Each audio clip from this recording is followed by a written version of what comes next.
Hello, everyone. Thank you so much for joining us today for our panel discussion on monuments. And then I'm doing a brief introduction. So this panel discussion will be with Deanna Bowen, Lum, and Hamza Walker. Before we begin our conversation today, I would like to acknowledge that the land on which the Belkin Gallery and UBC campus are situated is the traditional, ancestral, and unceded territory of the Musqueam people. For everyone joining online from different locations, I invite you to reflect on and explore the indigenous history and culture of where you are currently living and working. So I will now provide some brief information on the structure of this panel. First, this event is currently being recorded and will be made available online on our event page in a few weeks. The discussion section of this event, which our three guests will present, will be about an hour long and end approximately at 6 p.m. So we'll then follow up with a 30-minute Q&A period.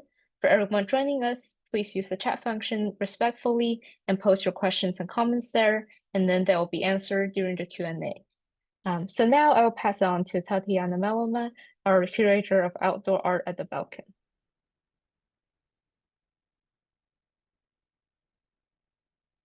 Thanks so much, Josie, and hi, everyone. Thank you for coming. It is an honor for me to introduce tonight's panel with Lum, Hamza Walker, and Deanna Bowen. This event is part of a series of preliminary steps that the Belkin is taking on in order to reassess the statue of King George VI by William Macmillan that is in our outdoor art collection. This statue was gifted to the University of British Columbia in 1958 and was dedicated by Queen Elizabeth II upon her visit to UBC that summer. And it was recently removed from campus and put into storage due to construction and redevelopment on the campus area in 2021. So the temporary storage of this marker of British Columbia's colonial history provides us with a really unique opportunity to reflect on the monument's signification on the unceded territories of the Musqueam people. And it also provides an opportunity to reflect on art's faculty to question and trouble historical forms. So each of the guests this evening was invited upon this occasion to speak about their own artistic, curatorial, and research projects that address the canonical character of monuments, as well as the social entanglements of history that are typically excluded from representation. So this evening, we will begin with a presentation by Lum. And Lum is an artist with an extensive international exhibition record. He co-founded and served as the founding editor of the Yishu Journal of Contemporary Chinese Art and is a prolific writer. Many of his essays compiled in the book, Everything is Relevant, Writings on Art and Life from 1991 to 2018.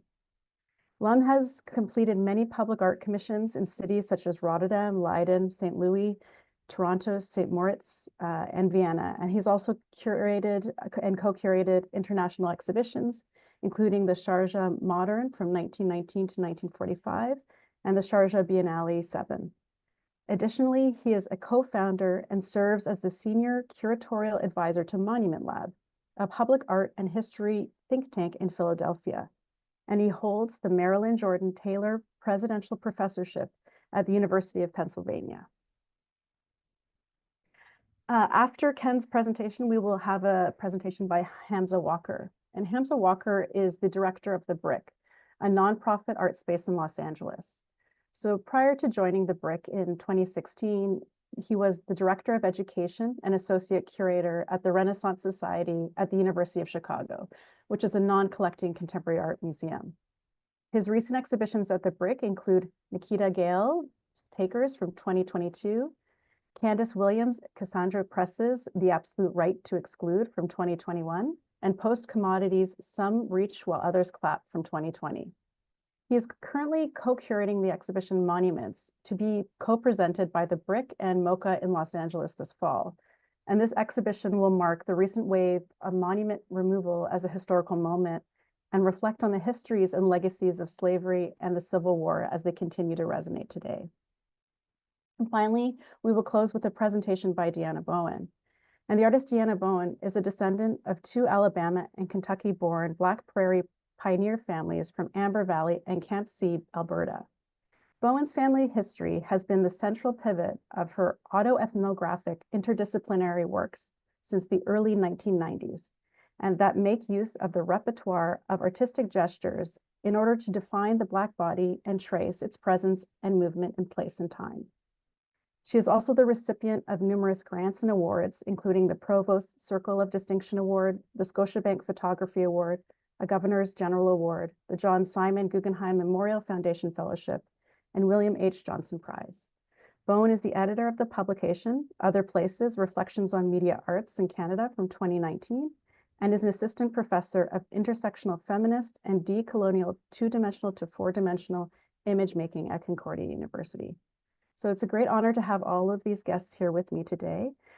Please join me in welcoming them. And with that, I would like to hand off the first presentation to Ken. Thank you. Thank you, Tatiana. And Fagor, if you can turn on my PowerPoint.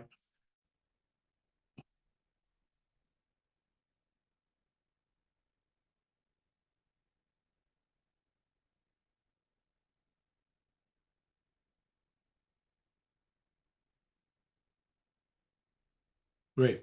I think it's worthwhile just maybe reiterating many of the terms by which we define and understand monuments. So I'm going to recite them here. I think many of you are probably familiar with them, but I think it's worthwhile repeating them in case, even as a reminder.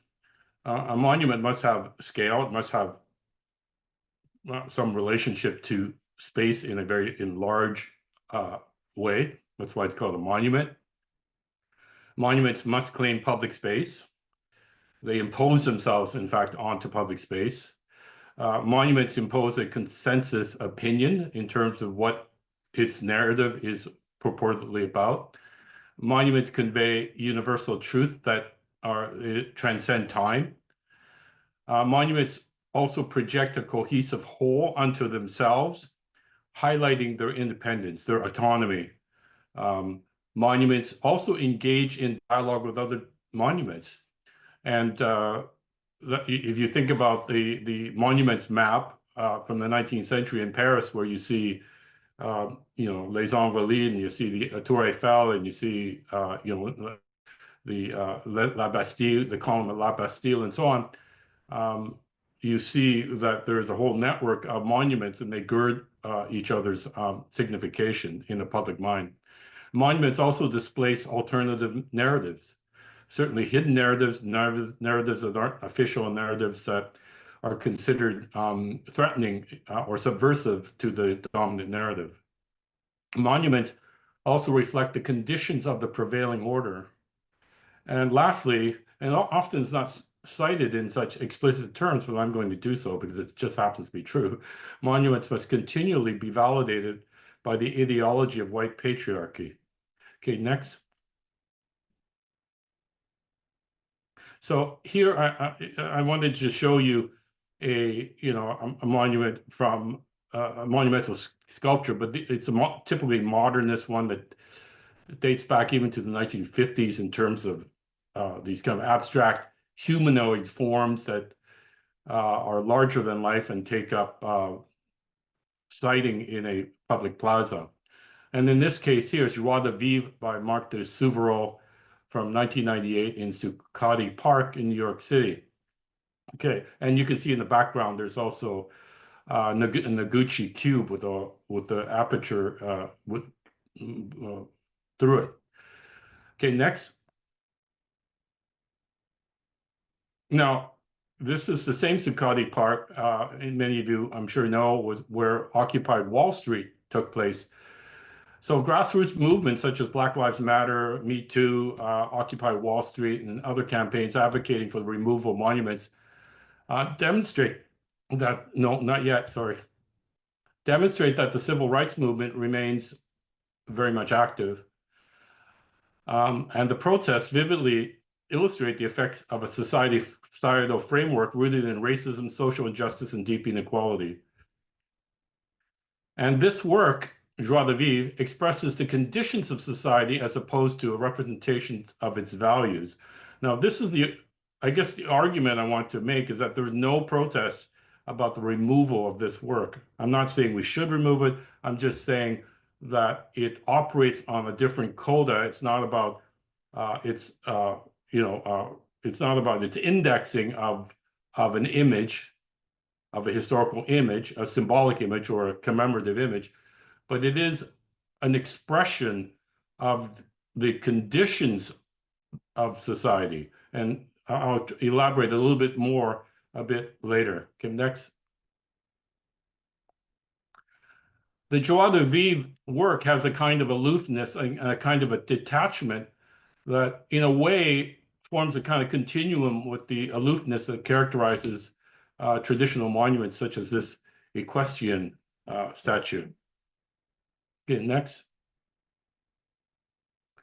So both abstraction and universality defines both the equestrian statue, that is, it's supposed to be autonomous. It's not abstract, but it's the values of it that are projected or trans-historical and universal, and in that sense, they become detached from social differentiation. They become abstract, and so in that sense, they have some these works, like this one by Alexander Calder, called Flamingo, which is like around 60 feet tall, has a relationship to the previous equestrian statue.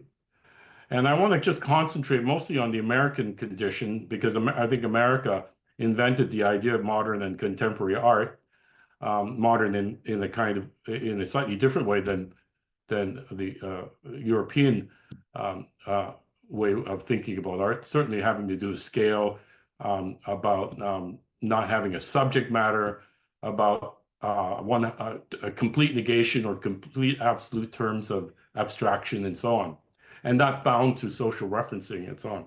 And that made it very definitional to an American definition of art and public space even. So both abstraction and universality defines the American condition and definition for art. And social existence is shaped not only by social differentiation, right? That's the real reality, but also by a lack of clear meaning and significance. So that's just to say that society is highly differentiated. And in fact, it continues to be more and more differentiated, comprised of different voices and different subgroups and so on. Yet at the same time, there's an insistence in terms of a lot of public art that we can't really make sense of it. And so there's to the point where there's no real meaning. And so there's a fallback position of abstraction, presence, autonomy, universality that defines a lot of public art. Not necessarily, highly art that is highly commemorative and symbolic, but much public art today that's monumental in scale. So this highlights a paradox of American individualism, and specifically white male individualism. And recognizing this paradox as a fundamental condition of American life is essential for understanding a basic principle of art. The processes and operations involved in art cannot be divorced from the notion of a transcendent white paternal figure. Okay, next. And this is what I mean. So this is a much more recent work by the architect Daniel Libeskind.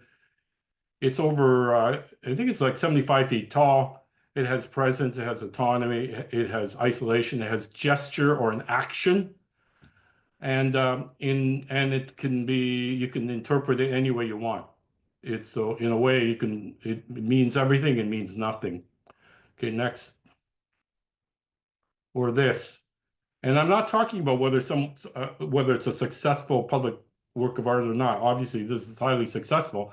But in this case of Anish Kapoor's Cloudgate, which is immensely popular, there's a whole backstory of this work in terms of the budgeting, who put up private funds, almost the bankrupting of various public groups that couldn't get proper funding for their community activities, because so much of the public purse went into realizing this work. So the work is highly successful on many levels, but I think there's a real backstory to it, and it's in the context of Millennium Park, in which pretty well every square inch has a name. So like McDonald's, a hamburger recycling center, or the Boeing corner, or the Pritzker fountain, or the Crown Fountain, all named after various major companies, the Crown family being the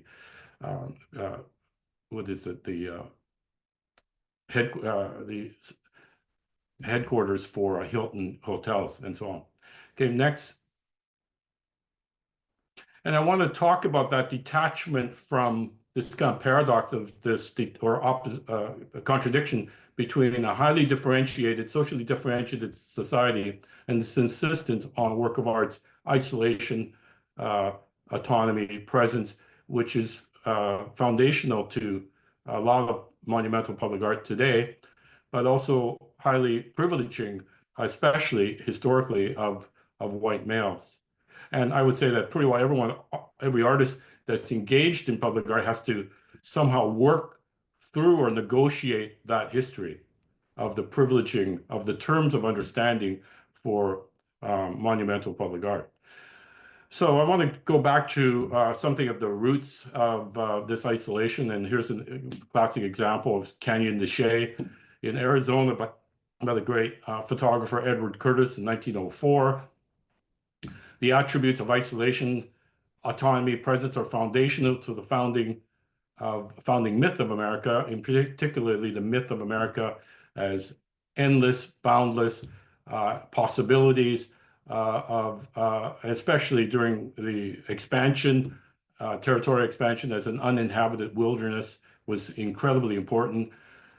The concept of a frontier was essential to American identity. It still remains so. That's why we have this terrible situation of this highly retrograde, reactionary yearning back to making America great, right? It's about going back to this kind of mythic idea of white privilege and so on, and taking back any of the advances that have been accrued through hard work and bloodshed to be on the part of people of color and of difference.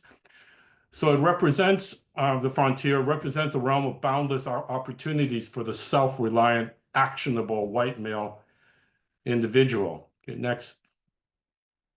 And of course, there was a backstory to it. Edward Curtis selectively portrayed Native Americans, but he wouldn't show them in these pictures, in these photo books in which he showed barren landscape where there's no human, it seemed like there was no human activity. He basically separated them out. And then when he did portray Native Americans in photo books for sale, he presented a highly romanticized and often staged presentation with a soft focal lens of a diminishing past or a past of a society that had no future. But of course, he also took many other pictures which he never really made public, such as this one, right? And so the conventional approach he took was to convey an image of a primitive Native American lifestyle that thereby justified the claims of white settlers to the land. And of course, he took other pictures which he also excluded. This is a picture of a Hopi woman, which was never really shown in public view in any photo books. Okay, next.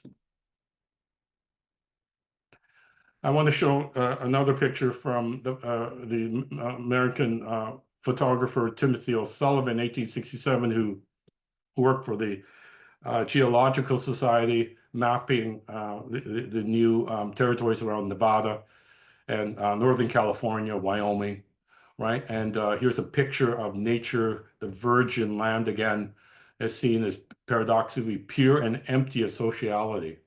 And this dualism of nature culture are expressed through the gender terminology of the presence of the white male. It's the white male that it's Timothy O'Sullivan as the white male who has the privilege and has the right to not only lay claims to this so-called empty territory, but to lay his gaze and to see it and for its potential and to claim it as their own, its own.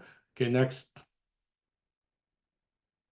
Right, and this kind of extended through to earthworks. I want to kind of show you this by Richard Long, Dusty Boot Line, where he goes to the Sahara Desert and makes a very long line, and the work reflects white male privilege, asserting that white men deserve space to roam and act without facing accountability in terms of even vandalizing this natural landscape. But I want to mention this to highlight it as highly privileging of gender. And next, by showing you this by Agnes Dennis, where this is in Battery Park, which was later to be where the Twin Towers were erected in the southern point of Manhattan in New York City.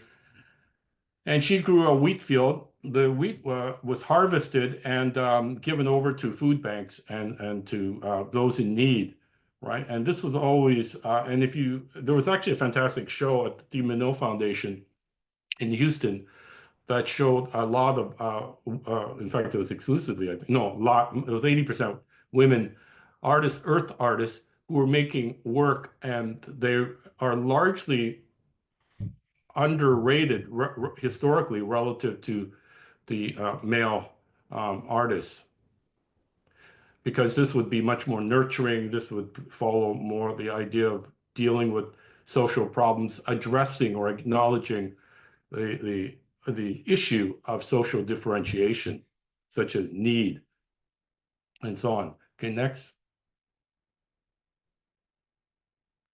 So this is, I think most people know the spiral staircase by Robert Smithson, who is embodying a male-dominated view of nature, focusing on vast landscapes and powerful, often destructive forces. And all these examples from the history and even inform a kind of condition, understanding of what makes public art even good. There's a kind of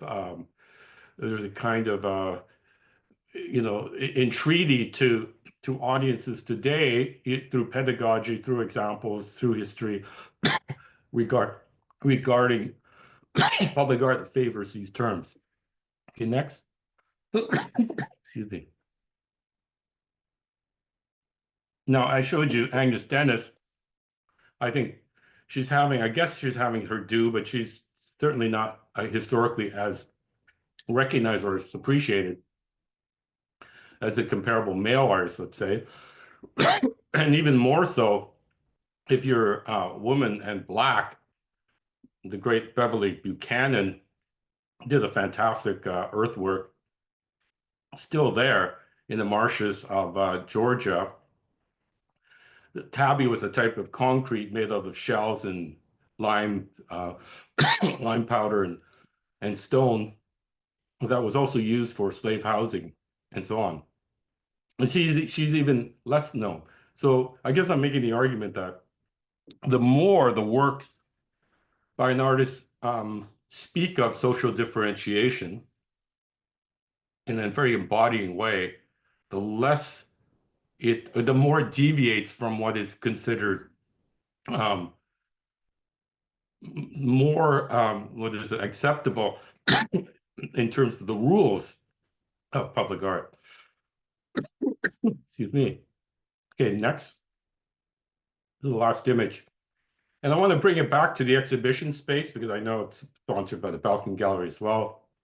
So the white cubistic ideal represents a viewing conditions for art free from social context and geographical influence, much like the Joie de Vivre by Marc de Souverel, or the Flamingo by Alexander Calder, or the photograph of the isolated figures on horses in Canyon de Chelly. While the white walls convey a blend of universality and emptiness, and this blend is a key attributional privilege historically granted to white men. It also highlights the contextual law regarding how contemporary art, including much of public art and its monuments, are defined. Thanks very much. I now have the privilege to hand it off to Hamza Walker.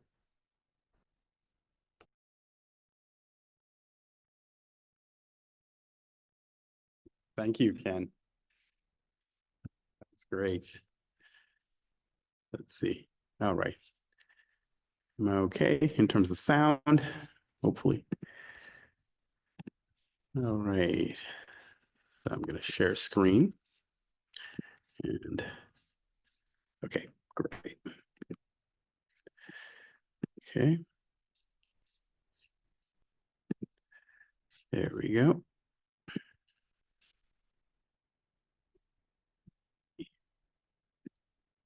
Click it to enter full screen. Here we go. Oh, that's an old slide. So yeah, so I'm going to talk a bit about a project I've been working on for the last several years. It's an exhibition, a co-organization between LA MoCA and the Brick, which is formerly LAXR. We just changed our name just a few months ago. This is actually an older slide, which I didn't even notice our old name is there at the bottom right. But it's nice in terms of, just to mention a couple of the overlaps with what Ken was talking about, things that he said. The notion of the civil rights as it continues on a certain cultural front as it relates to the decommissioning of monuments, particularly former Confederate monuments, is one way to frame and think about it as an issue, right? The struggle continues. And it was great that you mentioned Beverly Buchanan. That piece, Marsh Ruins, will be featured.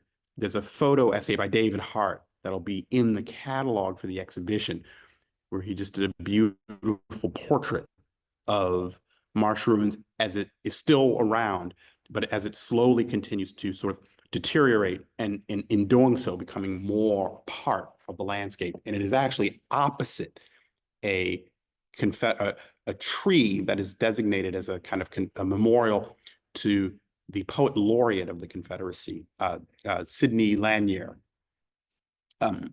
So now to talk about the show. Let me turn on my timer here. Here we go. So the show is simply called Monuments, and it has a very simple conceit. It features decommissioned monuments, the core of which are Confederate monuments, shown alongside works of contemporary art. It'll take place, well, the lion's share of the exhibition will take place at the Geffen, which is MoCA's large warehouse space located in downtown Los Angeles, about 40,000 square feet. And it's a beautiful facility for this kind of undertaking. So we are borrowing roughly a dozen monuments, bronze statuary, and some of their bases, and showing those alongside works of contemporary art. And the works of contemporary art are both commissions and pre-existing works. So I'll just show samples. So here's the curatorial crew, Bennett Simpson from MoCA, myself, and the artist Carol Walker, who will also be featured in the exhibition. This is the Geffen. So you can get a sense of where it'll take place. Right? And this is roughly a block long. Now, a little background for the exhibition. 2015, this is the Mother Emanuel Church in Charleston, South Carolina. And it was the site of the Mother Emanuel Church massacre. In 2015, June 17th, Dylan Roof, an avowed neo-Confederate white supremacist, specifically chose this church. He's not from South Carolina. He knew its historical significance. Mother Emanuel is one of two churches that were the founding churches of African Methodist Episcopal, AME. So it's a landmark. And this belongs to a history of terrorizing Black people. This incident it sparked the call for the removal of Confederate signs and symbols in public places. Right after that event, Bree Newsom climbed up the South Carolina state capitol flagpole, removed the Confederate flag, and that was the first kind of the first direct action taken for their removal. Right. So 2015, fast forward 2017, that's when the removal of the monuments began. So New Orleans was the first to, Mitch Landrieu, the mayor, was the first to heed the call. There was also public pressure. And he took down the 4 monuments in New Orleans. And that was quickly followed by the call to remove the monuments from Charlottesville, Virginia. For those of you who may recall, that's what sparked the Unite the Right rally, in which thousands of neo-Nazis, neo-Confederates, white supremacists rallied around the Robert E. Lee statue Jews will not replace us. It's one of the things that they were chanting. So that then led to counter protests, so that between 2017 and 2019, 40 monuments came down. Then there was the merger of the Black Lives Matter movement and the issue of the decommissioning of Confederate monuments. Those things merged, so that after the killing of George Floyd in 2020, an additional 150 monuments came down. So in total, 200 monuments have come down. Right, so and we'd started the exhibition in 2017. So we looked up, and at that time we were only looking at 40 monuments, but then we had 150 suddenly, 150 more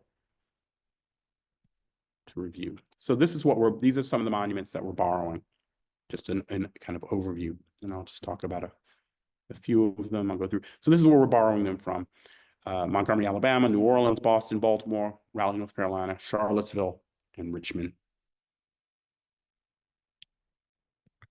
Right. So to put it in context, 200 have come down. That's out of 800 total monuments that are just over 800 Confederate monuments in the country.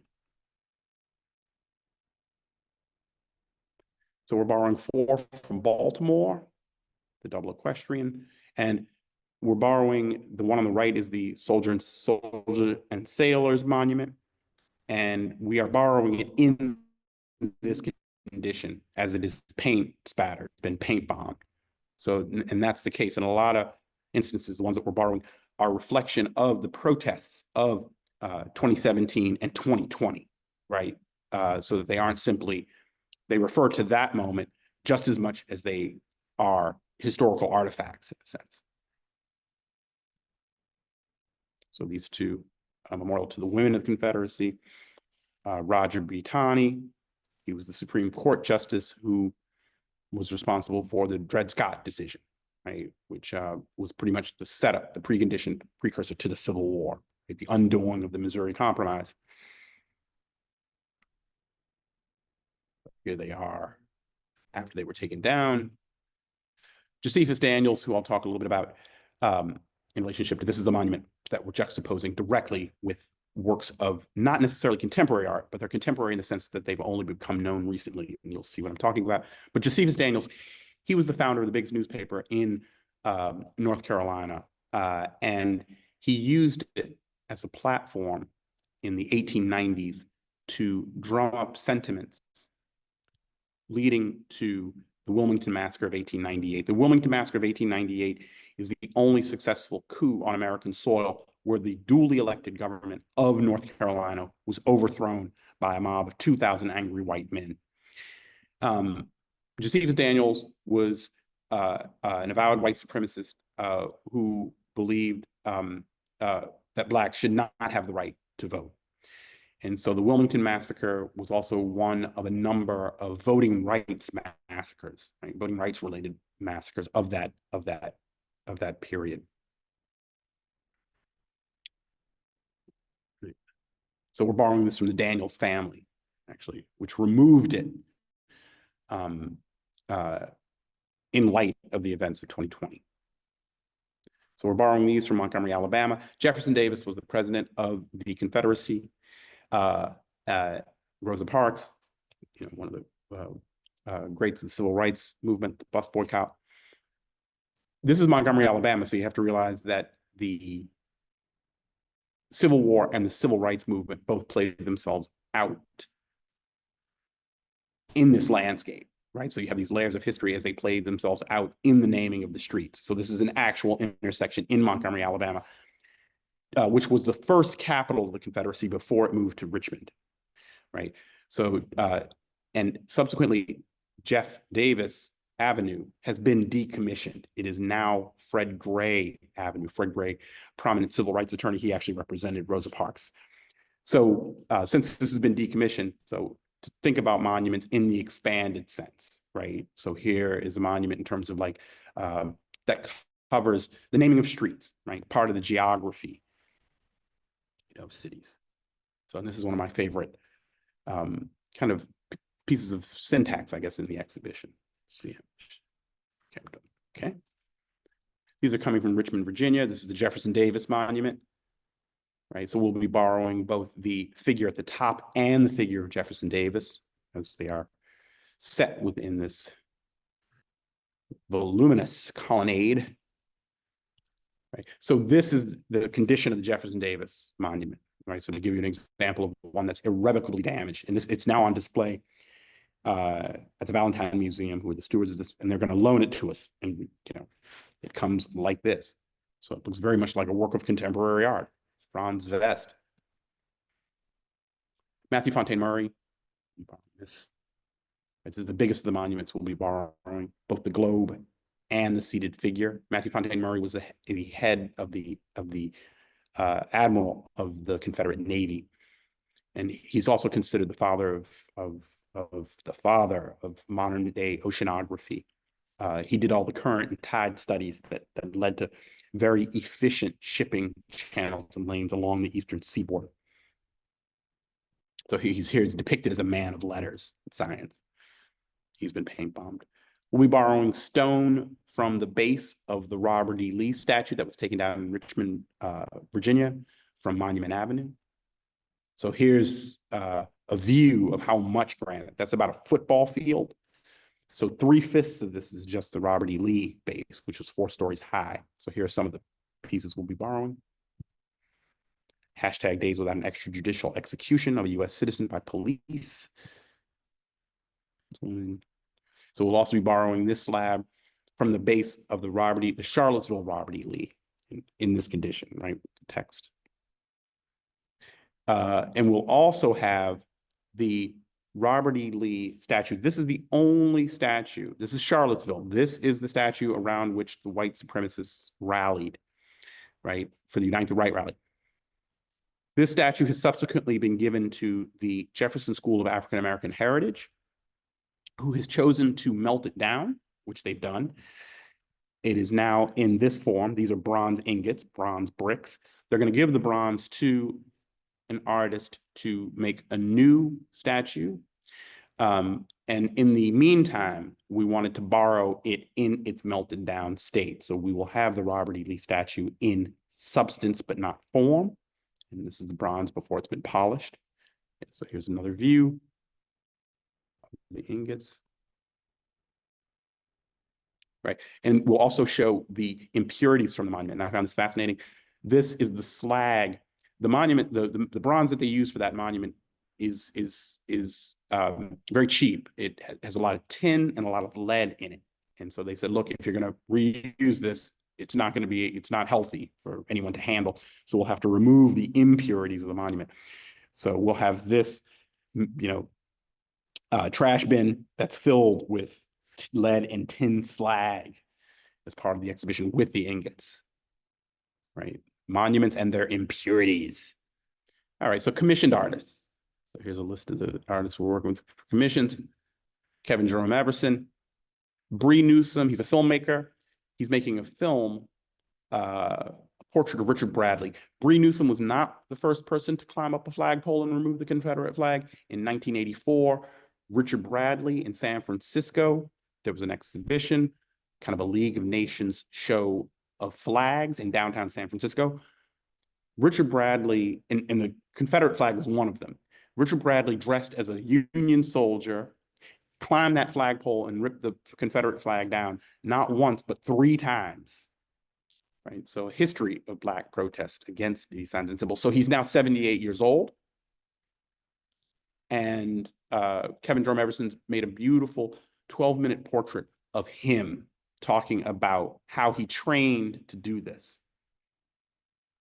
And what those, him going to jail, the cops were waiting for him when he came down. Right.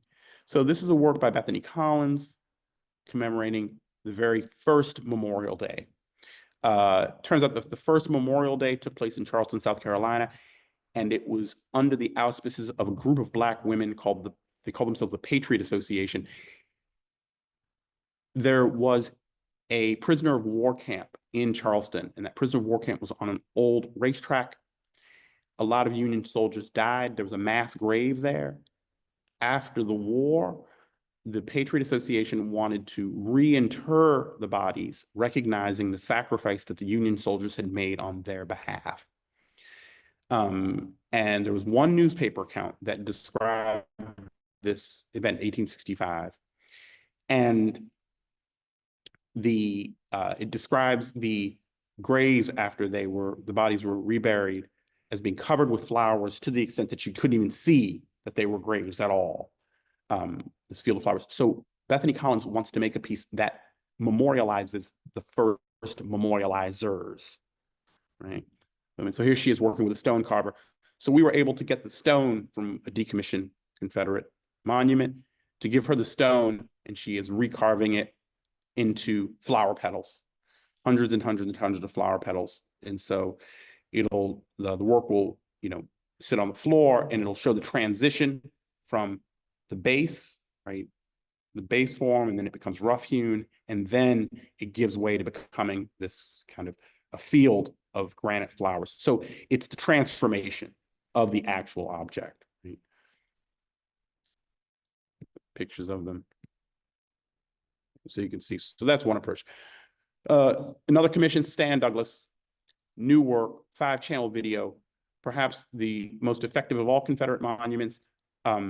I'm going to call it a monument because it is the mouthpiece for lost cause ideology. The biggest, in terms of being the most effective Confederate monument, is not a statue, it's film. And so the film would be Birth of a Nation by D.W. Griffith. And so Stan has made a piece that centers on the lynching scene that's one of the kind of famous scenes from Birth of a Nation. And it's a case of misidentification, and misrecognition of intentions, essentially, as the wrong man is lynched.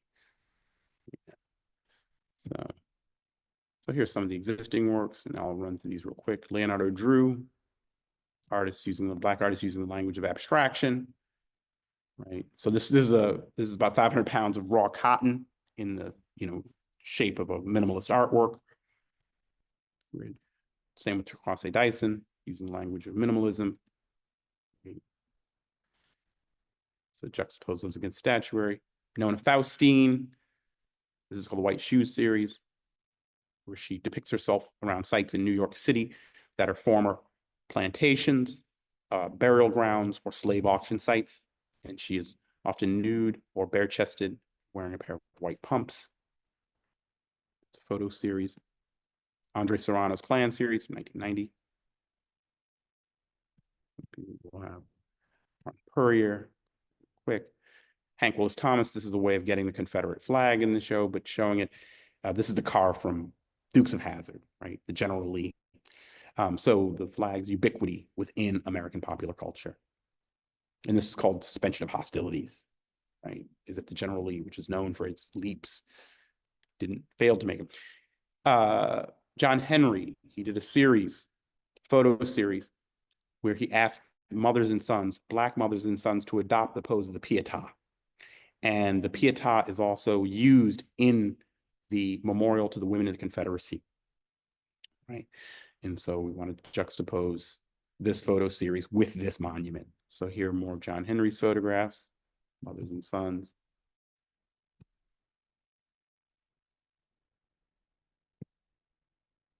I love this one because when I see this, it's like, is that a year or a time or a place?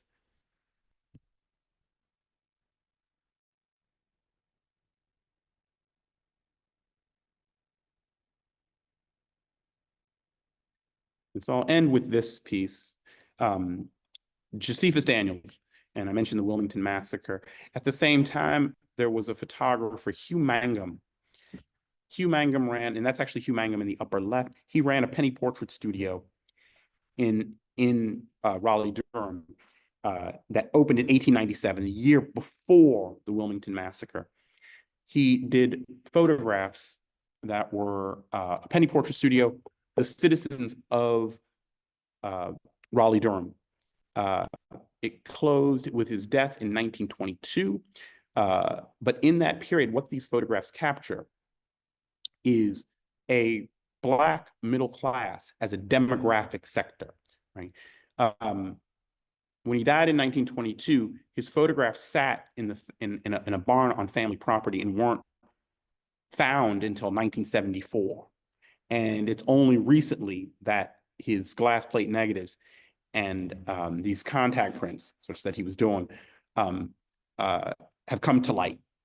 So now they circulate. So these are, but the way that he captures a Black middle class that is, a generation out of slavery, right? And I may have seen, pictures of Black folk individually, perhaps, but I've never seen them as a demographic in this manner. So we'll show lots of these contact sheets. And what's interesting is how, the mixture of Black and white on the same contact sheets, right?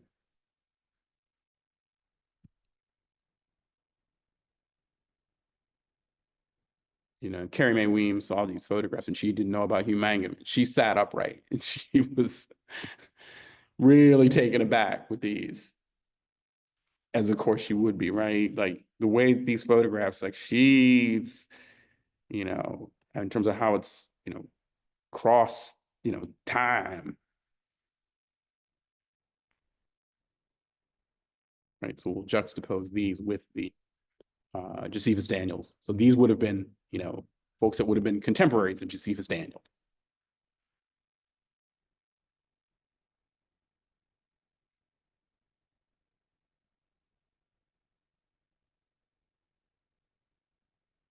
All right, so I'll stop there. And then I will pass it over to Deanna. Thank you.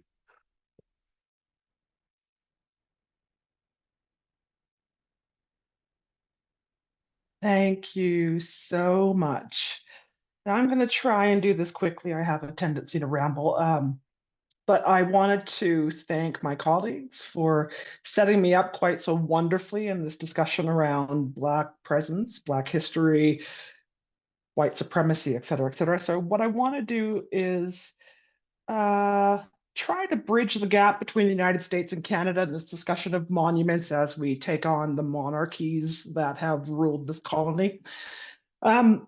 So no matter which shape this work takes, or any of my work has taken, it has always been about this particular Black history, Black Indigenous history. My family are Afro Creek, coming originally from Alabama and Butler County.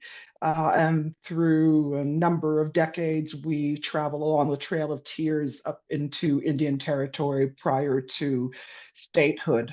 And we ultimately settle in Clearview, Oklahoma, which is a Black town that still exists. And we came by chartered rail car to Canada in the 1908, 1911s. And we went through this area here, which is a battle site between an old Creek Nation warrior, and white supremacist, white government, white colonial figures that were working to push Black and Indigenous bodies off of the landscape. So what I'm talking about here is actually, my family lineage. And so this is my great-grandfather and my great-grandmother, Black Indigenous, again.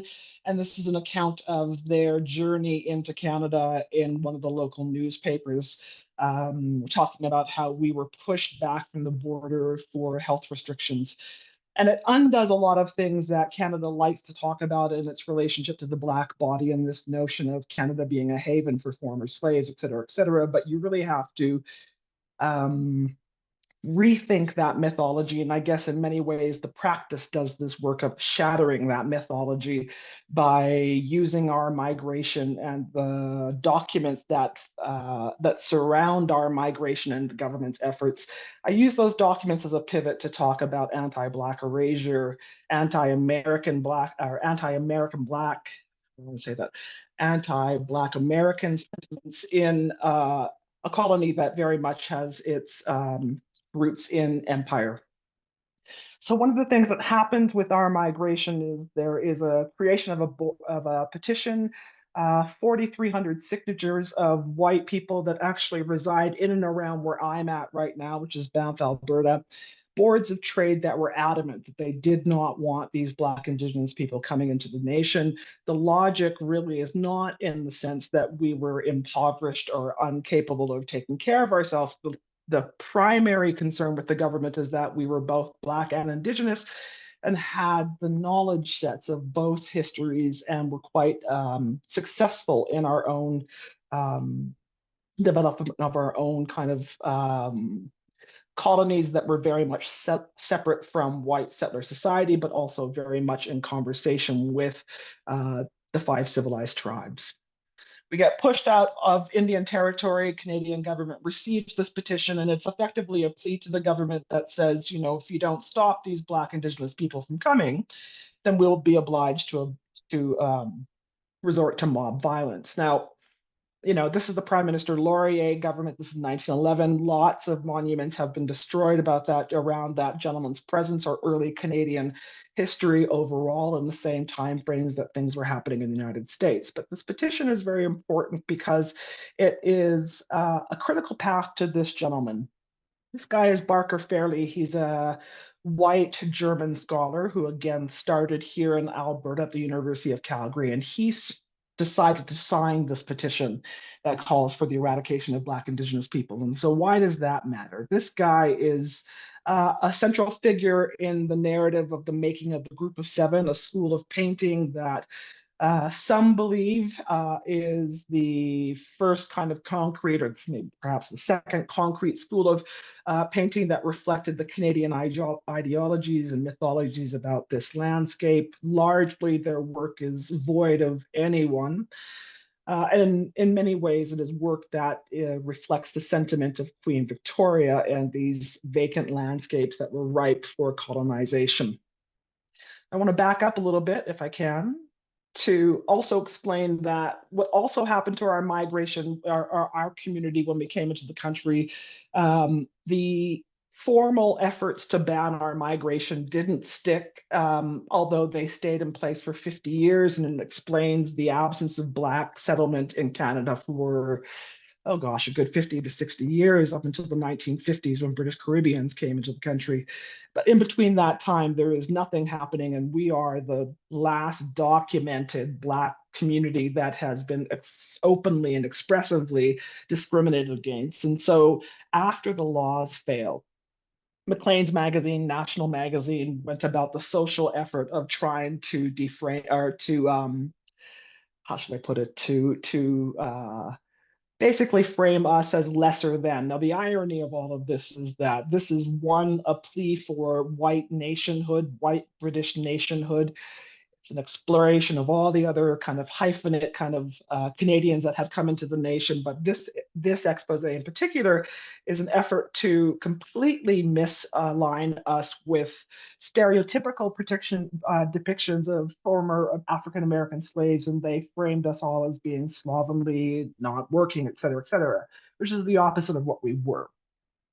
What matters the most at the end of this article is the reality that it is literally a white call for British citizens, white British citizens, to rally to create a white Canada. It is explicit in its nationalism, and it is very much pointed to this Black community.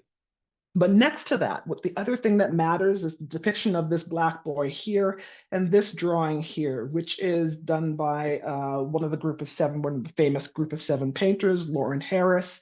And I use that pivot, or that experience, or the reality of that image in this expose in relationship to Barker Fairley's signature here, to ask bigger questions about what does the Group of Seven, what does it all mean that these white citizens, deeply patriotic British imperialist subjects, what does it mean that they are doing this work of erasing very clear and obvious long lens histories of Black and Indigenous people?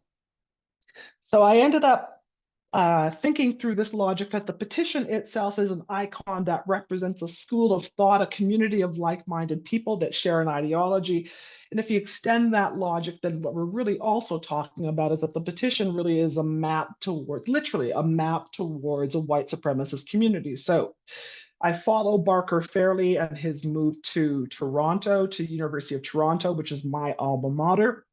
And I was commissioned in, oh gosh, a few years ago, 2019, to participate in the Hart House Theater 100th anniversary commission. This is an exhibition that really is celebrating the creation of Hart House Theater, which is now the school of the Art Museum of University of Toronto. Hart House was built by a gentleman named Vincent Massey, who will play out later on in this conversation. But suffice to say that that Barker Fairley landed here with Vincent Massey, who's a very significant Canadian figure. And Barker Fairley was responsible for the programming of white supremacist theater, early little theater in the Canadian school of thought, that was all built around the notion of framing or creating some kind of very Canadian type of theater that reflected the landscape and the ideology. So that show was a means for me to map out the players, the local players who actually had something to say about the mapping of Canadian culture. Of course, again, I flagged Vincent Massey, but I also speak to the other ways in which this very real propagandist white nationalist works of the Group of Seven and others, how it disseminates through other Canadian iconographic institutions like Eaton's, the department store, or any number of kind of other Canadian institutions, again, that all kind of trickle back to Massey money. Now, to have a discussion about, Canada and anti-Black racism, genocide, et cetera, and take it out of this very localized conversation that we have that seems to erase all of the bad things that we do. One really needs to take the nation into a global conversation. And so I extended that exhibition by using the documentation from the show as a means to create wallpaper for the Berlin Biennale. And in that sense, it was an opportunity for me to put the colony of Canada in conversation with Europe and empire. Germany has a very real connection to this conversation as well by nature of the genetic realities of the royal family being German. So I was working towards making a connection between Toronto, Berlin in Germany, and then ultimately going into Berlin in Southern Ontario. So I'll show you that in a second, but I started with the documentation here and then went on to establish, this Canadian thing where we talk about how we abolished slavery before America. But the other reality, empire did in fact do that, but we don't talk about the fact that everybody was paid out and they jumped on a boat, they came to Canada, they went to go about and kind of annex this place. So it's not like we're that pure, comma. And at the same time, 10 years after the abolition of slavery in the United States, empire was implementing the Indian Act of 1876, which effectively stripped Indigenous people of all of their rights. And so it's important to kind of put this nation into a global context to see how it continues to perpetuate or perpetrate genocidal crimes on behalf of empire. So I wanted to put that next to Queen Victoria, which effectively I think this conversation at UBC is an extension of, the extended legacy of Queen Victoria, et cetera, as it relates to public art and the Commonwealth. But I also wanted to flag this other thing by making that connection to Berlin and Germany and then to future into Berlin/Kitchener, Ontario. I wanted to flag this other thing around the realities of the royal family with a German lineage that's very much in relationship to the Germans as they separated leading up into the First World War. And that very much is at the same time that you have a Canadian ambition towards genocide, and then you also have the erasure or the slaughter of the Herero people by the Germans and the Zulu nation by the British. And this is the opportunity where Canada joins into the global battle. And we never talk about our commemoration of the Boer War. And the reality that what we're talking about is the slaughter of Black bodies. I would say also then just kind of trying to move forward, just trying to not kind of lose time because I tend to ramble. But I also wanted to make some other connections again, maintain that connection to between Germany, Berlin in Germany, and then Berlin and Kitchener-Waterloo. And so I was making connections between this gentleman, Kaiser Wilhelm I, one of the first icons and statues that were dumped into the river, leading up to the monarchy denouncing its German heritage. And then next to that is a gentleman who is a notoriously racist prime minister in his early years in inversion, working with J.D. Rockefeller. Why does that matter? Well, I ended up finally getting to produce this show, Black Drones in the Hive, which does the work of not conflating, but it's overlapping the histories of Black, Indigenous, white settler, and local histories in an effort to kind of think through the toppling of the monument that's in Victoria Square in Kitchener-Waterloo, but also as a means to unpack the history of this town as it relates to bigger conversations around eugenics and, again, genocide by nature of empire. So I'm still trying to make that critical connection between the global discussion of Canada and empire and the realities of Kitchener-Waterloo, which is formerly Berlin, Ontario. And Berlin, Ontario, Kitchener-Waterloo is a hotbed of eugenics that's been in place for, 1910s up until the 1940s. And it's important to think about these things because the ways in which the Black communities, the folks that settled in Canada after the Civil War and at the end of the Underground Railroad, their erasure comes out of this imperial ambition to create a white race through eugenics and practices like that in a local context. So the show, this exhibition, Black Drones in the Hive, just wrapped. It went around the nation to other historically Black communities as a means to animate their memories about these histories and the realities of former American Blacks that come into this nation, and the hardship and the overt efforts to erase us that play out over the next 40 years. Bear in mind also that this neck of the woods is also the birthplace of the Group of Seven. And so when we talk about these white men that make these propagandist paintings, you have to understand that they had a very clear understanding of the history of the landscape and the history of Indigenous people, the history of Black former slaves in this neck of the woods. So the show does that job. This show excavates all of that history, but also the abolitionist history, also the slavery history, also, other kinds of conversations around Black Indigenous enslavement.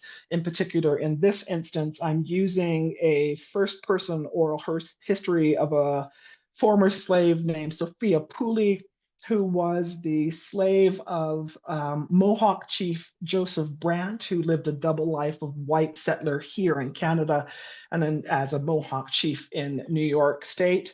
But she tells the story about how she lived a life with the Brant family as though she was like their own, until his third wife took offense to her and brutalized her with a hatchet and smashed her skull.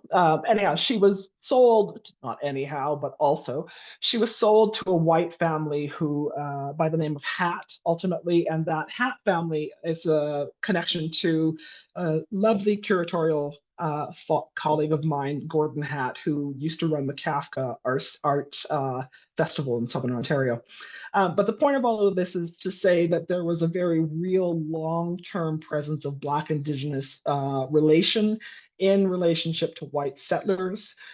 So, it's not like the Group of Seven did not know, or Homer Watts, or any of those early imperialist painters. It's not like they didn't know who we were or what our history was. It was their priority, or I guess ambition, was to erase us.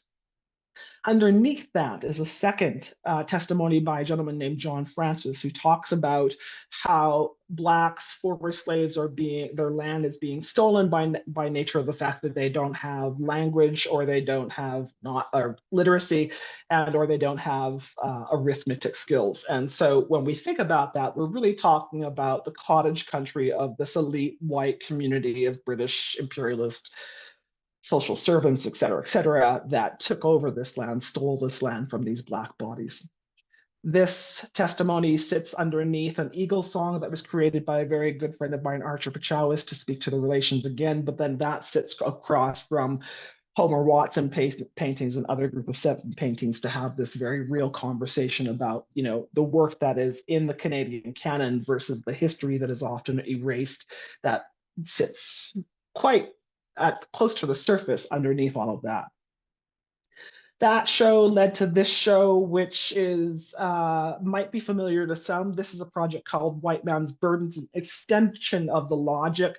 It uses the painting at the center, which is one of the last remaining works in the Mackenzie Art Gallery's early collection. The founder of the gallery, Norman Mackenzie, it's a long story, but the painting still exists. But what I was trying to do here, this is a show that takes up notions of whiteness. The show is Conceptions of White. And this was a project that literally unpacked the kind of psychology of white imperialist guilt and their preoccupations with transcendent spirituality and performance of indigeneity, et cetera, burden that Wilhelm II had flagged in this kind of spat in the First World War.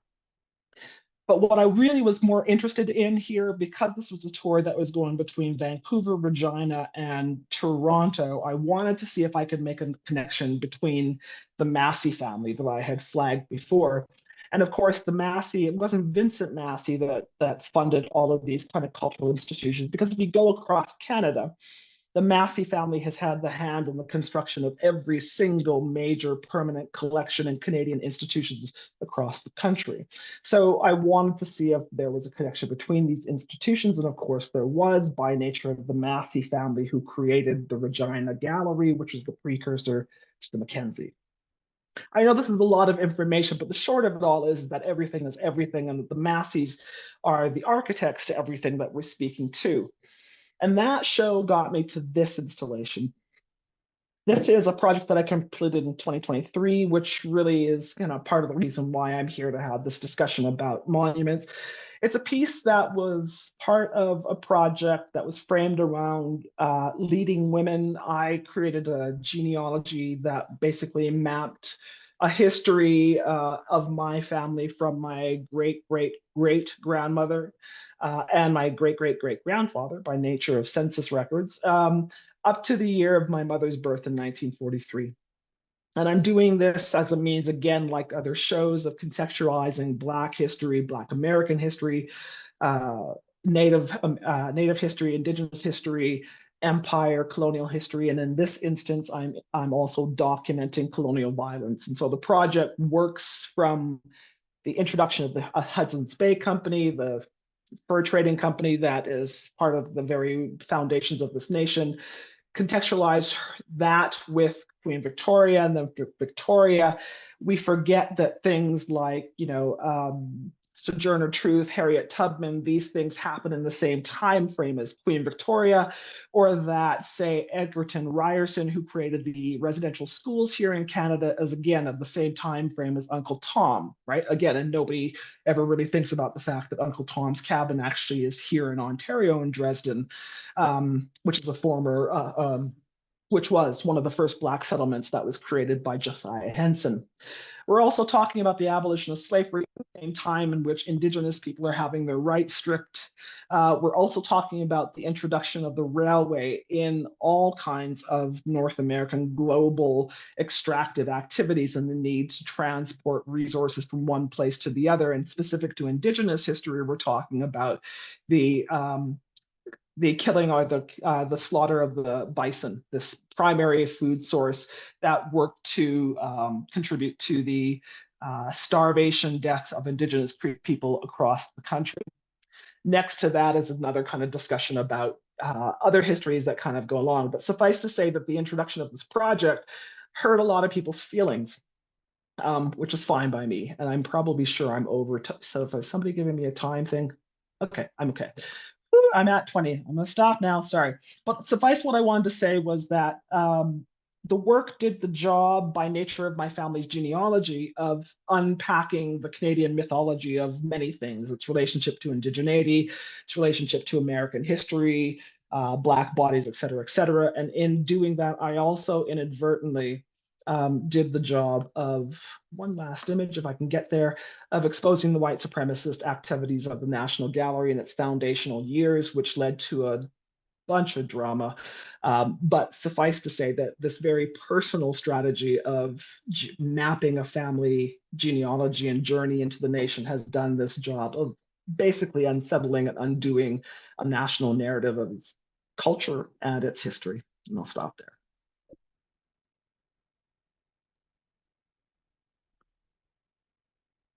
Thank you so much, Deanna, and everyone who's present, and Hamza and Ken for their really fascinating presentations. And before we dive into the questions from the audience, I was hoping to have a bit of a conversation and something that struck me from each of the presentations. It was interesting, Deanna, just how much the sort of network mapping that you do in your work that's so rich, and how, we've talked about this, everything is everything. And then Hamza, you're talking in your piece about monuments and using monuments and thinking about them in an expanded sense. And I think in particular about that intersection. So thinking about monuments as a kind of public space as well, or like, the naming of streets.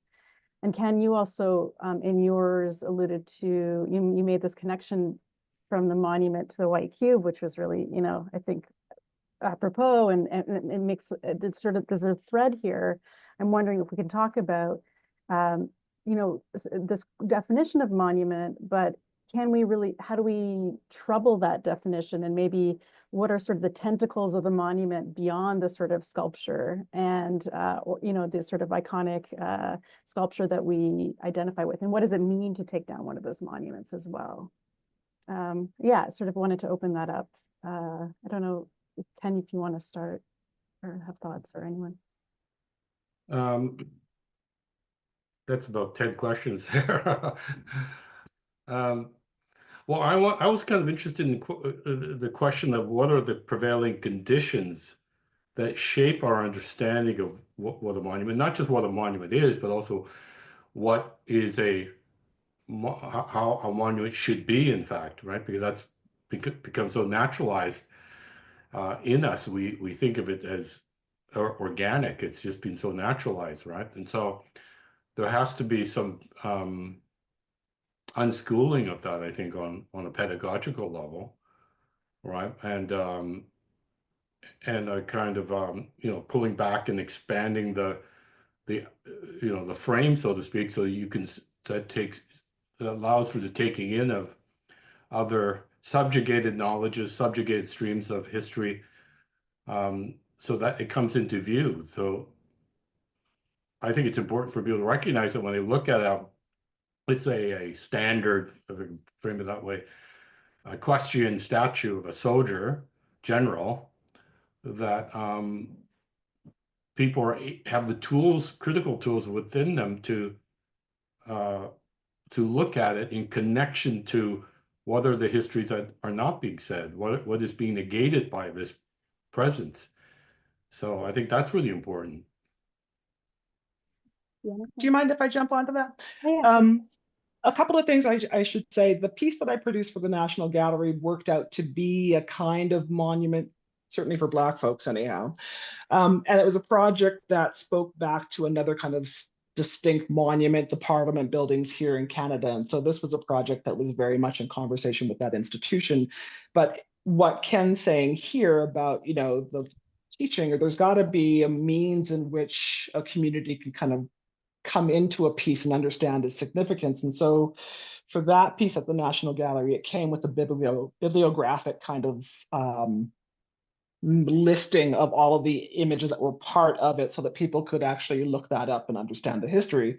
I mean, you have to appreciate here anyhow that Blackness is non-existent. And so, you know, part of the work is basically establishing a presence, and then Canada itself is not capable of interrogating its own white supremacy yet. And so part of the work was a kind of a means to teach a public about extended histories of colonial violence along the way.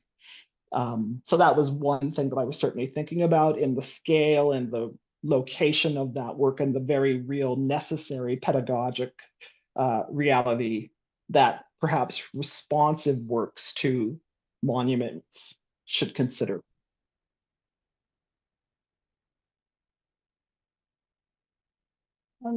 Thanks for that. And I think this sort of leads to the question I had to this, and maybe I'll pose it to Hamza, this relationship between art and monument, and how you, through the curatorial decision, why was it important to bring in the decommissioned monuments into the gallery space, and this kind of responsive work like that you've commissioned artists to do. And it makes me sort of think about what are the sort of possibilities that art can do in providing a sort of response to these in reanimating spaces that have been instrumentalized. Yeah, so the decision to at the kind of this curatorial sub-basement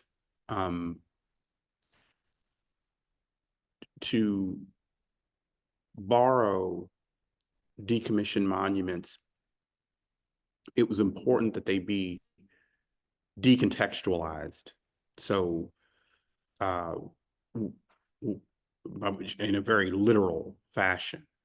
So a couple of people offered, when I was describing the show, they said, oh, one of them was a real estate developer who has property in downtown LA. And he said, look, if you need a space to show those, you know, for your exhibition, let me know. I have outdoor spots. And I said, no.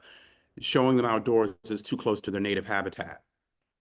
So they had to be indoors, you know, and so that was kind of like a precondition for being able to do it. So the where, you know, the fact that the Geffen would play a key role in terms of a building that could house these things structurally, in terms of scale, let alone in a building for contemporary art. So to hold those objects accountable to the present, you know, is part of what the site doing it in a museum of contemporary art is about, alongside works of contemporary art.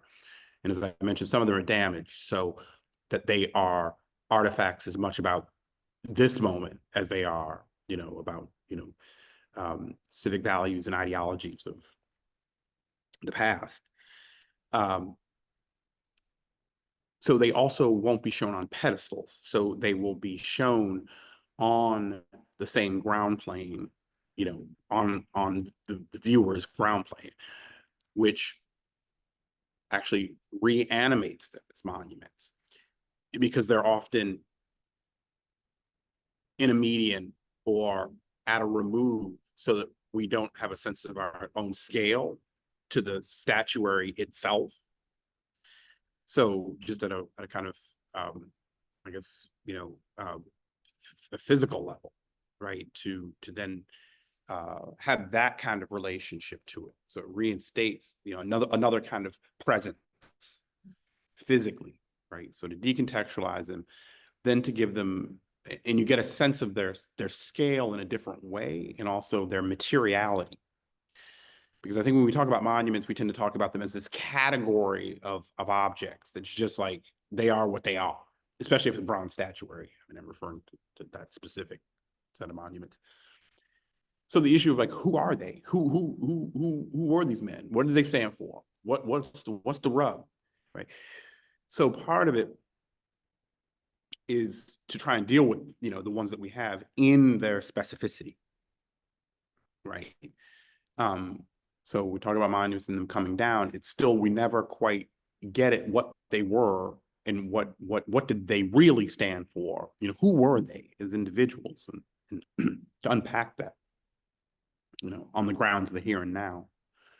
But it's as far as the juxtaposition, it's something of a very, I would say, it remains to be seen, you know, and that's kind of exciting for me. I really don't know how this will play itself out insofar as it's like, how will viewers respond to neoclassical forms or objects, right, next to works of contemporary art? Like, what will they do?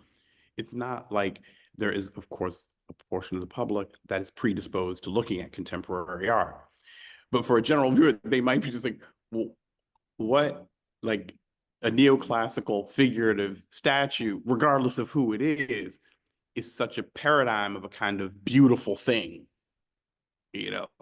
And how does that play itself out against the wild, woolly, quasi-arbitrary nature of whatever contemporary art is and can be, you know, as part of the curatorial, I would say, you know, as a, what is that as a cocktail? It's like, so, you know, we'll find out. So those are some of the ground, the issues and things like the stone, having the stone from the base, the vandalized pieces of stone and the stone fragments. I think there's a read on things like the stone, which will be towards the beginning of the show, that announces that that's like archaeological, right? Those chunks of stone speak to like a civilization of yore, right? That fell into ruin, you know. So it's interesting to have those things cast another kind of chronological lens, you know, consciously, you know, subconsciously. I don't know about, like, it's like, wait a minute, you know, we're talking archaeological time now. Like, what civilization made these things? It's like, well, ours actually, you know, but it puts a distance. Having those fragments of stone puts kind of chronological distance between, I would say, us and the object, you know, in a curatorial sense, in terms of where we're used to seeing, you know, chunks of granite. You know, how we deal with them how they're dealt with in a museum context and setting. So those are just a few of the ins and outs. And that I want to ask one more question before I sort of take it to the audience, but this sort of brings me back to, you know, thinking about the archaeology of our collection and this piece that we have, the statue of King George VI, and what do we do with this piece that's sitting in storage in a crate? What does it mean to remove it? What does it mean to put it back? Or what does it mean to think about an artistic response? How do we reckon with this and where it came from? And I wonder, you know, I want to sort of pose if folks have ideas here, that would be really interesting to talk about.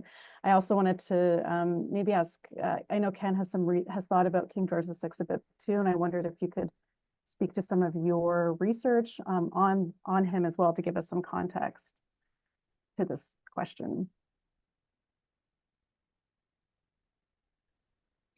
I understand that the King George VI statue, is that the only full figurative statue on campus? Yes, yeah.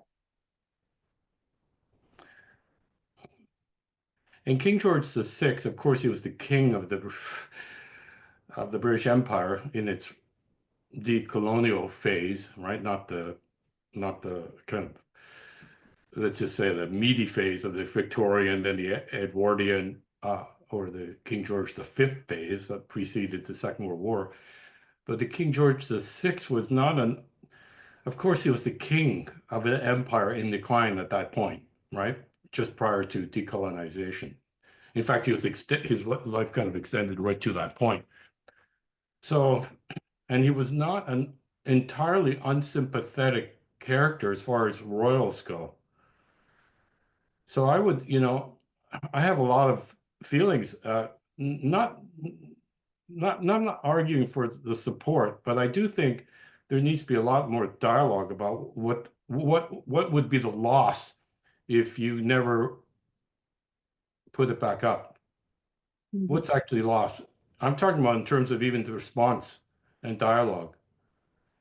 You know, so, and the fact that if it's gone, it's gone. You've just got, whether, I forget what's it, Woodward Library or whatever, right? But and somehow I think that it was gone, then there won't be any dialogue for it. So I see it as a lot of, I think it's an opportunity for something. Can I jump onto that, Ken? Mhm. I agree with you in the sense of the lost opportunity. I can say that my experience of installing that piece in Ottawa was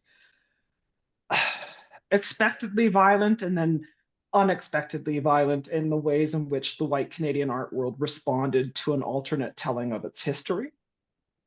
And I think one of the things that is yet to be discussed is the sacredness of white Canadian art culture as it is now, and a complete inability to really kind of unpack the extended legacy of monarchy in this place, right? We don't engage with that in any kind of significant kind of way. And to engage with that sculpture is inherently to engage with colonial history in and of itself. And while he might not be a problem, the rest of them before him were significant problems. And many of the racialized bodies that are in this new colony are in part due to the extreme violence, colonial violence that empire did in other places in the world. So I guess for me, that sculpture is a symbol of an extraordinary whiteness in Canada that has yet to be unpacked in relationship to colonial violence and history. Well, you're not telling me anything I don't know. I know. So, I mean, it's funny because I remember being in this competition, which I talked to Tatiana about, for a King George memorial, right? It was actually King George VI memorial because it was named after, it was right next to King George Boulevard. I think it's still called King George Boulevard in Surrey, in this, right? And Yeah.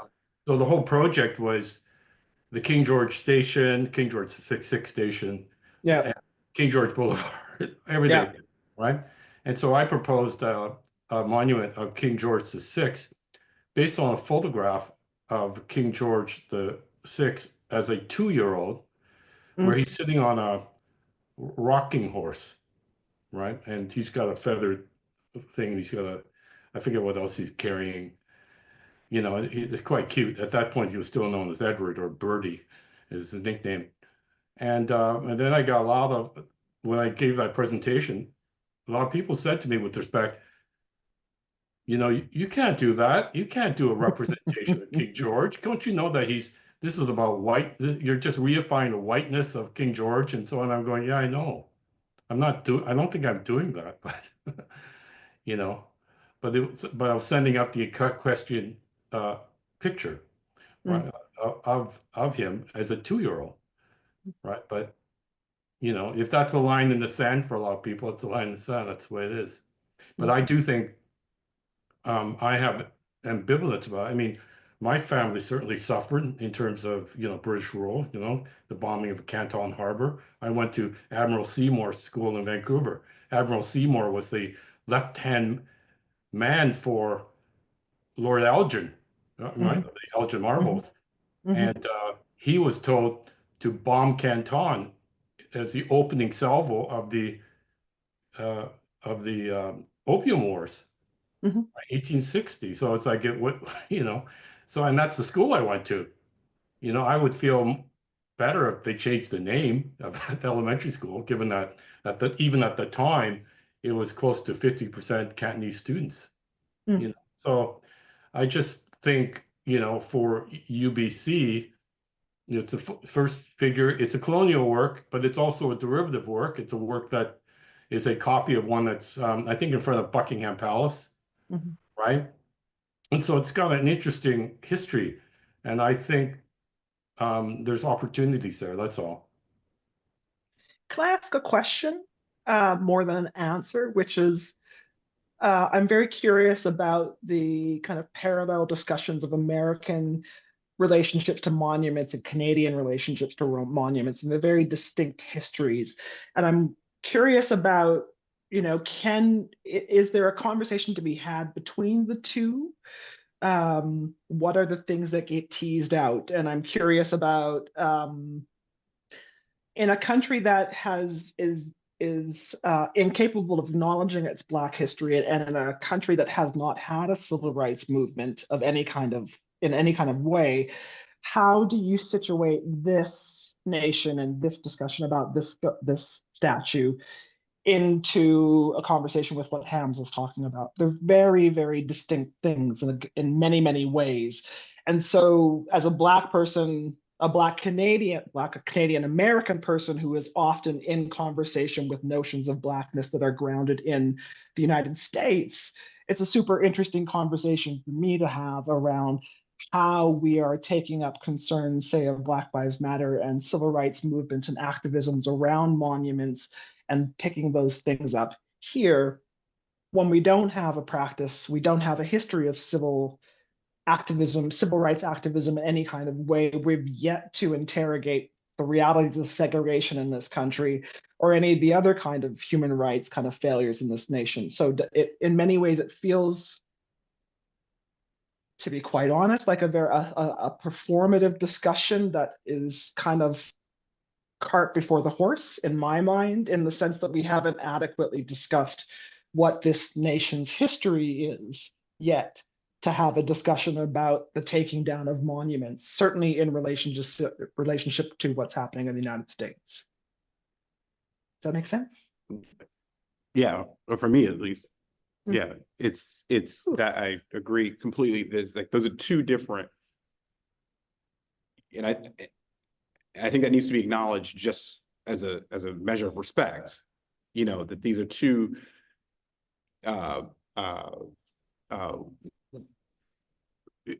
addressing things sort of in, you know, what is the cultural context? Like, it's like, okay, monarchy and what goes on in that colonial moment and the things that, you know, like Ken is mentioning, you know,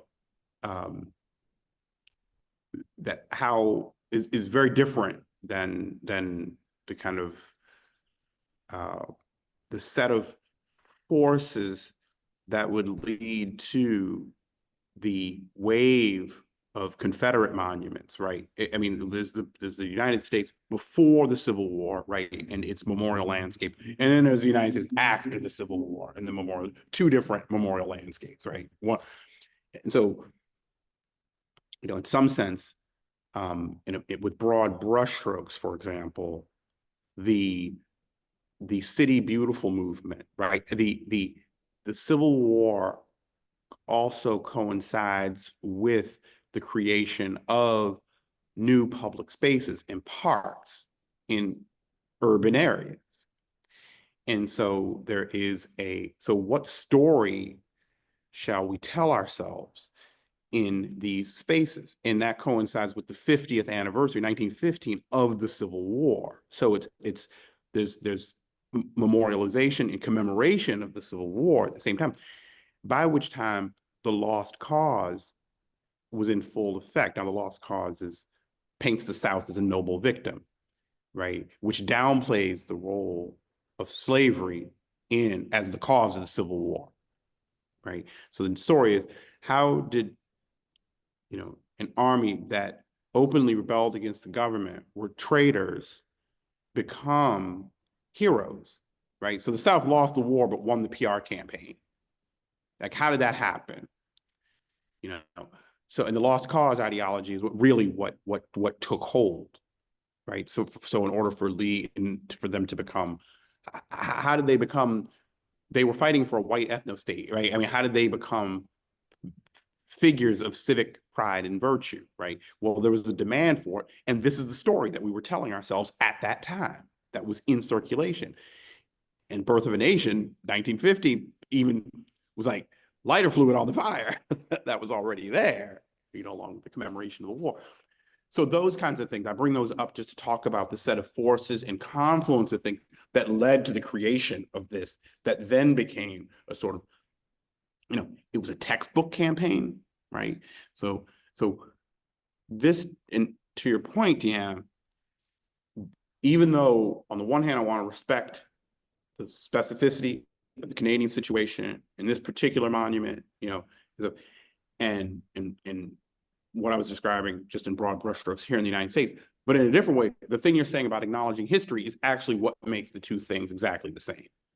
So the reason that that's an important thing about doing the show that struck me, that was the spark to do the show, was I never expected these things to come down within my lifetime, right? So that was like, wait, whoa, that actually means something. I think we need to take note. Are we ready to rip out the wiring? And can we put the entire country, by wiring, I mean, are we ready to rip out the ideology of the lost cause? And because in this country, we can't simply say that the cause of the Civil War was slavery. We actually don't agree on that. We can't say it, right? It's like there's a forward. It's like, no. It's about states' rights. It's like, no. States' rights to do what is the important part. So the idea that those things coming down, in my now naive and optimistic way, was like, whoa, are we really ready to do this? That opens up a section where we're really actually now ready to start to talk about stories in the most fundamental and elemental fashion possible by being able to admit that slavery was the cause of the Civil War, period. Don't have to go past that, right? And I say that would then open the gates for all kinds of other narratives to then come into play, right? So so what you're saying about, well, wait, this is the cart before the horse. This is a performative gesture if we're not really ready to talk about what went on. And so the grander scope is to say, no. The slave trade and black bodies, period. This is the foundation and the roots of capitalism as we know it, right? This is what made the engine of modernity possible. Whether it was people coming to work the railroads, who was going to do the work? Who was going to clear land? Labor, right? So to recognize, just to even begin to talk about that as foundational without value judgment, like as a matter of fact, and let's proceed, So that's what's really at stake, I would say, and that would make all these narratives, even though we can talk about them as distinct, historically specific, this is what it's all really about. I'm just going to jump back real quick, I promise. But also, no, this is only call time. No, we're not going to listen to that. So I just wanted to shoot back at you, like, again, this discussion about American Canadian history. So when the monument started toppling here, it was largely Indigenous resistance, right? That was largely Indigenous communities that were coming out and toppling John A. Macdonald and Laurier and all of these folks. And it's important to name that because while Black Lives Matters, the Canadian iterations of that kind of flow into that, really the foundation of like right and proper protest is within the Indigenous communities, right? So we should be having a discussion about that in and of itself, right? And then the other thing I would say about it is, especially in the context of like the war in Gaza and all these other things. I mean, Canada has come out of this, all of this global stuff quite well. However, I will say on a Canadian landscape, the tensions around this nation as a colonial player in this ongoing genocide around what you get the gist, right? There is a crisis around Canadian identity that I see that's happening right now in relationship to the United States with Trump, et cetera, all of those kinds of things.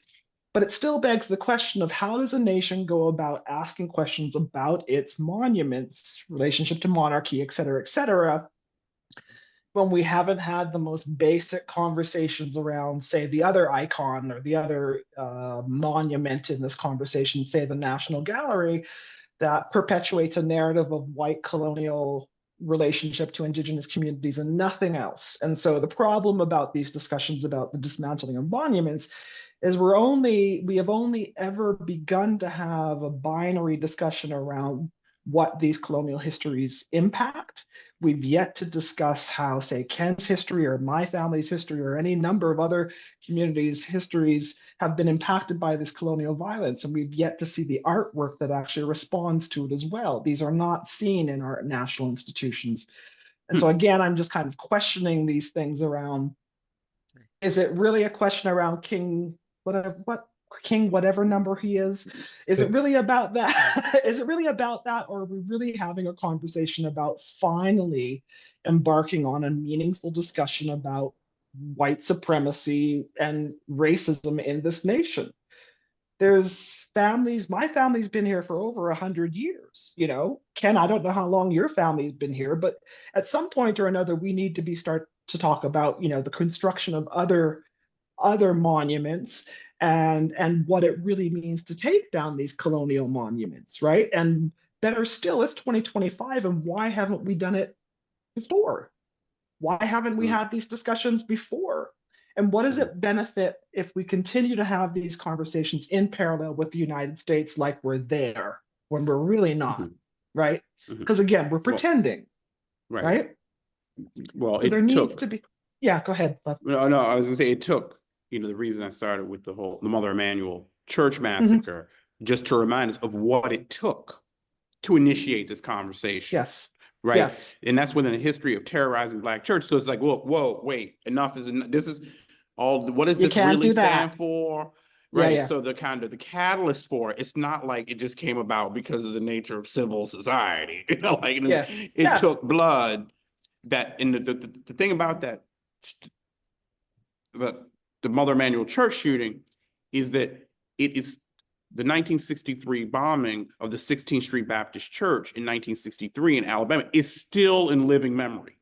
So that was the thing. It was like, whoa, wait, this, you know, the echoes and the reverberations were, it was like, wait, if we on the one hand, we want to, you know, unconsciously, you know, post-civil rights, do we feel as though gains have been made? You know, race and discussion around race is a barometer of social progress, right? And so I think at an unconscious level, still working at stuff, working it out, yes, skirmishes, but to have an event that actually goes back to 1963 is like, that was enough to shake things to say, no, this is not like that. We thought of as an historical thing that then really tipped the scales in the civil rights movement and pushed things forward. So that was a real wake up that we gotta mind things. So it's not through, you know, how does it happen? You know, just to remind ourselves, it's like struggle, bloodshed, you know, and now we're watching the pendulum swing back the other way. Right. So the 200 that came down, that turns out, no. Whereas I thought, are we ready to talk about this? It's like, no. That was a window actually that opened and now it's shut. Yeah. So it's unimaginable right now that even to go back 5 years and to think, okay, 2015 was the Mother Emanuel shooting, 2020 is George Floyd. So you got two things that bring about what went down, right? So even though it's been 10 years since that shooting, with 2020 in the middle, already it's not imaginable that what happened in 2020 when 150 monuments came down, that's actually wholly unimaginable at this particular moment, within 5 years, suddenly, right?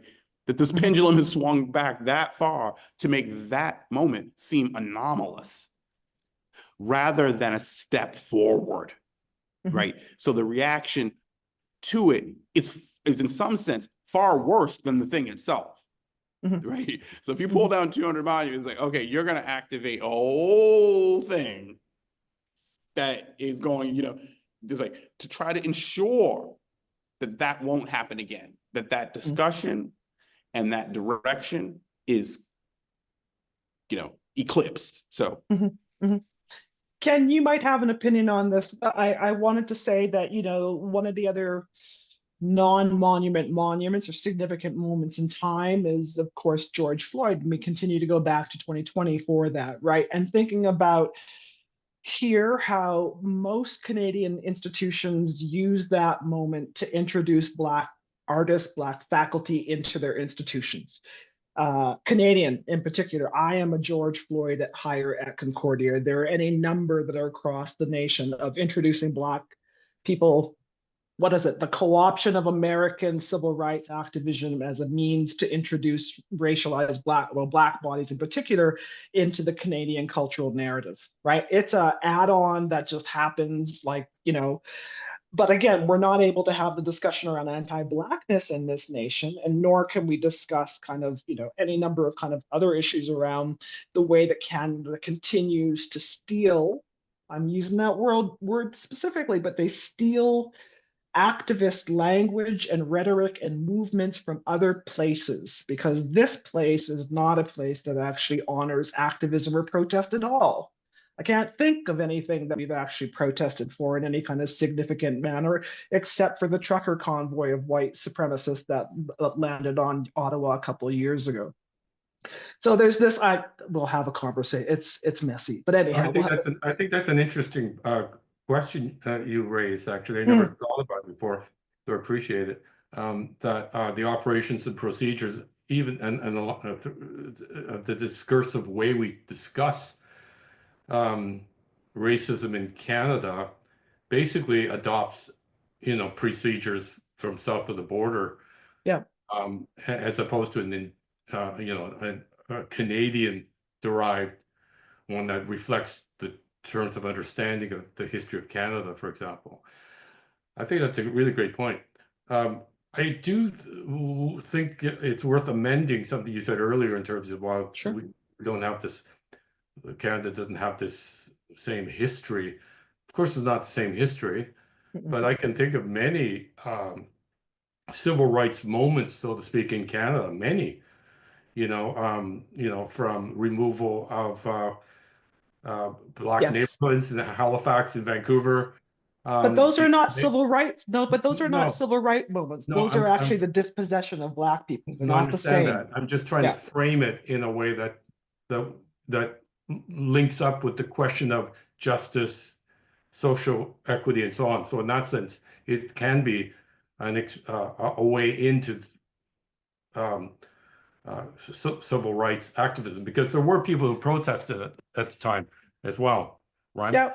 And also I think of 1918, the anti-Greek riots in Toronto. Yeah. I could think of many, even the kinds of the idea of the National Film Board coming up with films in terms of urban renewal across Canada, because in the 1950s there was massive urban renewal, and of course that involved the extension of freeways. It was even more deleterious in the United States, and they often would go through Chinatown, Jewish areas, and so on. Yeah. Not by coincidence, right? So I think there's many possibilities for discussion, is what I'm saying, right? Sure. And somehow it's not done, and it's also not sufficiently, anyways. And being a Vancouverite, I see many things. I can't walk through, whenever I haven't been in Vancouver in years, but whenever I walk through Vancouver, I can't look at Carroll Street. I can't look at Van Horn building. Yeah. I can't look at Admiral Seymour, as I say. I can't look at Dunlevy Street, right, without thinking, oh, right, these are like CP Barons, Canadian Pacific Barons. They're terrible guys, right? So I think those are all opportunities for further discussion, that's for sure. Sure. Good. Okay, go ahead, and then I'm going to jump in. But I'm going to argue against the notion that there are moments in Canadian history that are very much about civil rights movement, and there are communities that protested and fought back, absolutely. When I think about Black history in this country, I do not think about activism in the same way. I think about Black displacement, but I don't think about activism. Certainly not if we're going to have this conversation by nature of America, Canada, certainly not in the same school of thought as what's happened in the United States. Nowhere near. What we do is sometimes name the shit that happens to Black people here. And sometimes we actually do something about it. But largely speaking, the rhetoric in Vancouver, as an example, where I grew up, my mother grew up, you met her, they lived in the same neighborhood. The rhetoric around Vancouver is, it's a city that used to have a Black community. And I can say that as somebody that grew up there. That's its relationship to Blackness. Halifax's relationship to Blackness is also about the displacement of Black people. Toronto, also the displacement of Black people. Montreal, the same thing. So when I say there's not an activism, we have to take into consideration, the things that Hamza's talking about, the grassroots, ground level, physical energy of dismantling monuments and civil activism that comes with that. We have yet to do that in these contemporary times, certainly in relationship with this monument. And if you think about any of the monuments that were toppled in the last 5 years in Canada, the reproach has been stronger than the actual momentum to continue to do it. And that's something that we need to, there's maybe something extenuated that we have to have a conversation about, perhaps the suppressive reality of Canadian culture. I'm going to stop now. No, I appreciate, thank you. I'm conscious of the chat. I appreciate all of the questions that have come in, and a lot of them have been answered. I did want to pose one question. By me. Yes, thank you. Thank you for being the the stenographer. I can walk and chew gum at the same time. Amazing. You're talented. No, thank you for doing that. And a question to Deanna, I just want to pose this, and then I know we're already at a half an hour almost over, but a quick question, and then we'll end for the evening. But someone has asked if you are advocating for not taking down monuments so that we can do the work of facing our history in Canada. They say, Hamza mentioned distance from the monument's natural habitat.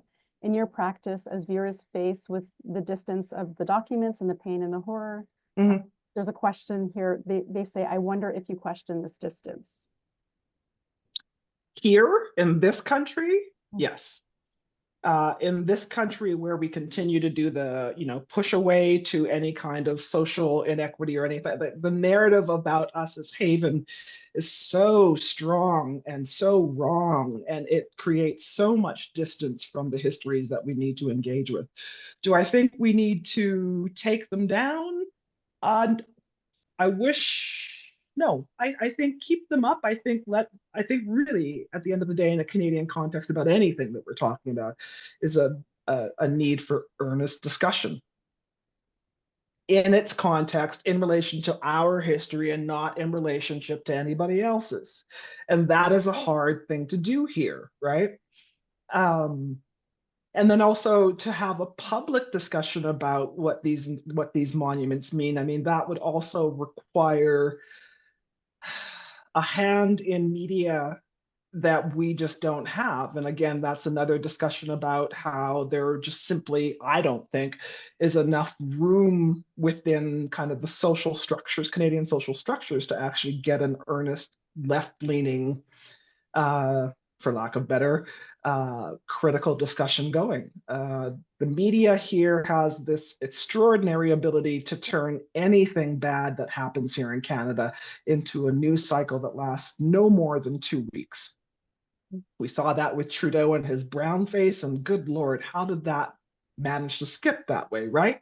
But there are all these things that Canadians have done that are very much in keeping with racism and strategies of white supremacy that happen in the United States. But what we do is we engage with it and then we put it away.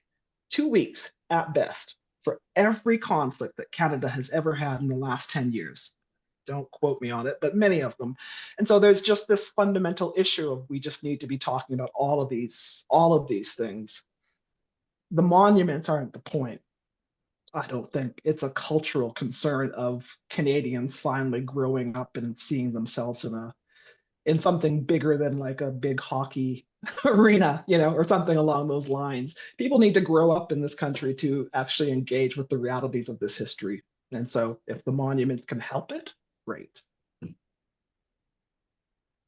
Well, thank you. Thank you for that. And I want to, I know we're at 7 o'clock here, so thank you for staying with us. I want to thank Deanna, Hamza, and Ken for your generous presentations and the really generative conversation. I hope it's one of many to continue. And thanks everyone who attended. And we look forward to, we will be posting the video of the recording on our event page if you would like to watch it afterwards. And I'd like to say thank you and have a good evening. Thank you. Thanks. Take care, y'all.